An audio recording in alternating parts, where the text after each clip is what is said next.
আসসালামু আলাইকুম প্রিয় দর্শক, প্রতিবারের মতো আরও একটি নতুন রেসিপি নিয়ে চলে আসলাম আপনাদের কাছে। আমি আজকে ডিম আর আলুর একটি তরকারি রান্না করে শেয়ার করব, যা সকালবেলায় রান্না করলে রুটি কিংবা পরোটা আর দুপুরবেলায় ভাতের সাথেও খেতে ভালো লাগবে। এই তরকারিটি রান্নার জন্য একটি বাটিতে আমি 2টি পেঁয়াজ কুচি আর 3-4টি কাঁচামরিচ কুচি করে নিয়েছি।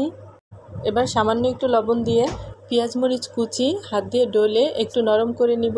পেঁয়াজ আর মরিচ এভাবে লবণ দিয়ে একটু মেখে নিলে ডিমের সাথে যখন মিশাবেন তখন দেখবেন পেঁয়াজ মরিচ কুচি ডিমের সাথে খুব ভালোভাবে মিশে যাবে। আমি আজকে 3টি ডিম দিয়ে এই রেসিপিটা বানাবো, তাই এখানে আমি 3টি ডিম নিয়েছি।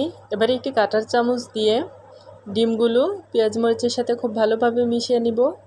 ডিম মেশানোর পর একটি প্যানে দিয়ে দিলাম সয়াবিন তেল। তেলটা মাঝারি গরম করে ডিমের মিশ্রণটি থেকে অর্ধেকটা মিশ্রণ আমি প্রথমে তেলের মধ্যে দিয়ে দিলাম। এবার স্প্যাচুলা দিয়ে ডিমের মিশ্রণটি সব দিকে সমানভাবে ছড়িয়ে দিব। যখন দেখবেন ডিমটি উপর দিকে এরকম ড্রাই হয়ে আসছে, তখন এই ডিমটিকে ফোল্ড করে দিতে হবে। তারপর স্প্যাচুলা দিয়ে ডিমটি ছোট ছোট করে কেটে নিব। তারপর ডিমটি উল্টিয়ে পাল্টিয়ে আর একটু ভেজে একটি প্লেটে তুলে নিব, আর বাকি ডিমের মিশ্রণটিও একইভাবে ভেজে নিব।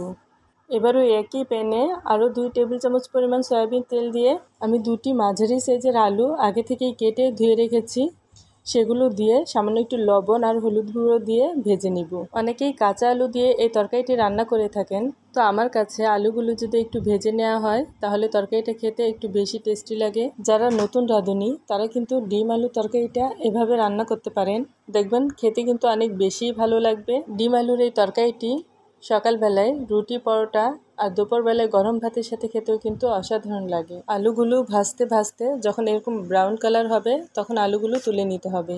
আলুগুলো তুলে নেওয়ার পর ওই একই প্যানে আরও 2 টেবিল চামচ পরিমাণ সয়াবিন তেল দিয়ে দিলাম। তারপর দিয়ে দিলাম 1 চা চামচ পরিমাণ আস্ত জিরা। জিরাটা ফুটে উঠলে একটি তেজপাতা আর হাফ কাপ পরিমাণ পেঁয়াজ কুচি দিয়ে পেঁয়াজগুলো একটু নরম হওয়া পর্যন্ত ভেজে নিব। তারপর দিয়ে দিব স্বাদ অনুযায়ী লবণ, 1 চা চামচ আদা বাটা আর 1 চা চামচ রসুন বাটা।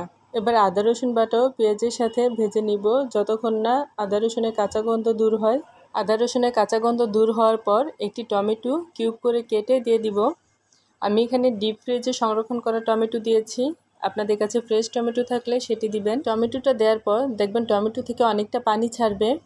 এরপর এর মধ্যে দিয়ে দিব 1 চা চামচ হলুদের গুঁড়া, 1 চা চামচ মরিচের গুঁড়া, 1 চা চামচ ধনিয়ার গুঁড়া।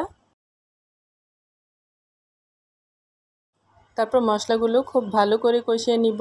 মশলাটা যত ভালো করে কষানো হবে তরকারির টেস্ট কিন্তু ততই ভালো হবে আর কালারটাও অনেক সুন্দর হবে।